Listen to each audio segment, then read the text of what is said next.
தமிழக வெற்றி கழகத்தில் நான் இணைந்திருக்கிறேன். ஏன் இங்கே இணைந்தார்கள் என்று ஒரு கேள்வி கூட கேட்கக்கூடும். இதற்கு காரணங்கள் இருக்கிறது. இன்று திமுக வேறல்ல, அண்ணா திமுக வேறு என்பது அல்ல, உங்களுக்கு தெரியாத ஒன்றல்ல.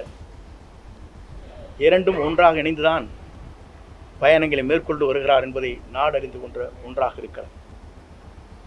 இதை ஊடக நண்பர்களுக்கு நன்றாக தெரியும்.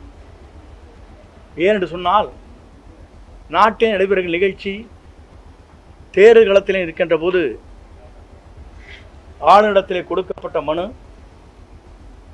அதற்கு பிறகு நாங்கள் என்ன நடவடிக்கை மேற்கொள்கிறோம் என்று சொன்னதோடு சரி, அதற்கு பிறகு அவங்களுடைய பயணங்கள் எப்படி இருக்கிறது, எப்படி நடைபெறுகிறது என்பதை பத்திரிகை நண்பர்களுக்கும் மக்களுக்கும் நான் சொல்ல தேவையில்லை. ஆனால் என்னுடைய பயணத்தை பொறுத்தவரையிலும் ஒரு தூய்மையான ஆட்சி தமிழகத்திலே மலர்வதற்கு வெற்றி கழகம், இன்றைக்கு தமிழக வெற்றி கழகம் இளவல் நம்முடைய வெற்றி பயணத்தை மேற்கொண்டிருக்கிற விஜய் அவர்கள் ஒரு மாபெரும் இயக்கத்தை உருவாக்கி மக்கள் மனதிலே இடம்பெற்றிருக்கிறார்.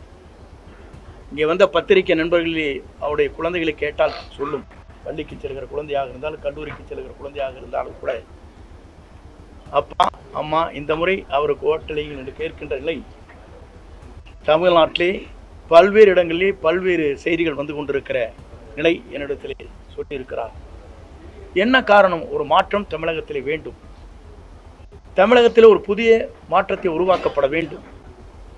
தமிழகத்திலே இவர்கள் மட்டும்தான் ஆள வேண்டுமா? ஏன் ஒருவர் மற்றவர் நல்ல புதிய ஆட்சியை நடத்துவதற்கு, ஒரு தூய்மையான ஆட்சியை நடத்துவதற்கு ஒருவர் தேவை என்ற எண்ணம் மக்கள் மனதிலே நிறைந்திருக்கிறது என்பதுதான் இந்த தமிழகம் வெற்றி கழகம் இன்றைக்கு பயணத்தை மேற்கொள்கிற போது அது வெற்றி பயணமாக நடைபெற்றுக் கொண்டிருக்கிறது.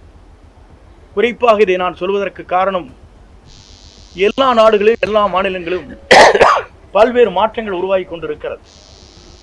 டெல்லியை எடுத்துக்கொண்டாலும் கூட 2 கட்சிகள் தான்